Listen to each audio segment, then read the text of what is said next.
গেঞ্জিতে রক্তের দাগ, সেই অবস্থাতেই টেনে হচ্ছে প্রিজন ভ্যানে তুলে কোর্টে রওনা করা হলো আসামিকে। আর অন্যদিকে অভিযুক্তকে মারতে মরিয়া হয়ে উঠেছেন কয়েকজন মহিলা।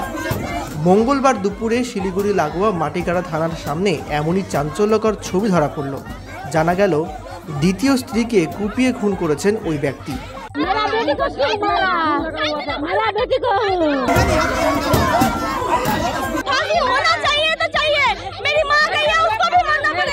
গৃহবধূকে নৃশংসভাবে কুপিয়ে খুনের অভিযোগ উঠল স্বামী এবং তার প্রথম পক্ষের স্ত্রীর বিরুদ্ধে।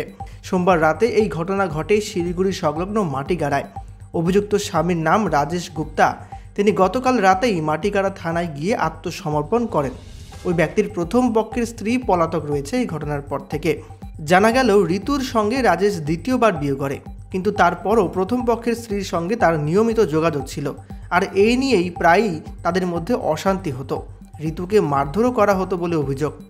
মৃতের পরিবারের দাবি, সোমবার রাতে রাজেশ ঋতুর মাকে ফোন করে জানান তিনি ঋতুকে উত্তরবঙ্গ মেডিকেলে নিয়ে গিয়েছেন। এই খবর পেয়েই বাপের বাড়ির লোকেরা সেখানে গিয়ে দেখেন ঋতুর মৃত্যু হয়েছে, তাকে কোপানো হয়েছে। পরিবারের অভিযোগ, তাদের মেয়েকে কুপিয়ে খুন করেছে রাজেশ। এদিকে রাতেই মাটিগাড়া থানায় আত্মসমর্পণ করেন ব্যক্তি। এদিকে তার প্রথম পক্ষের স্ত্রী দুই সন্তানকে নিয়ে ঘটনার পর থেকেই পলাতক।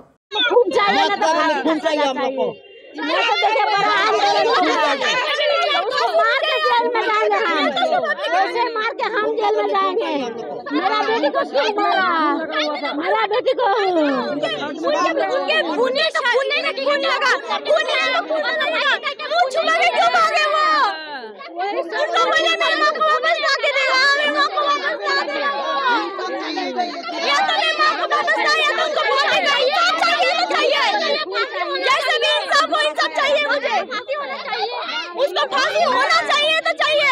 मेरी माँ गई है, उसको भी मरना पड़ेगा।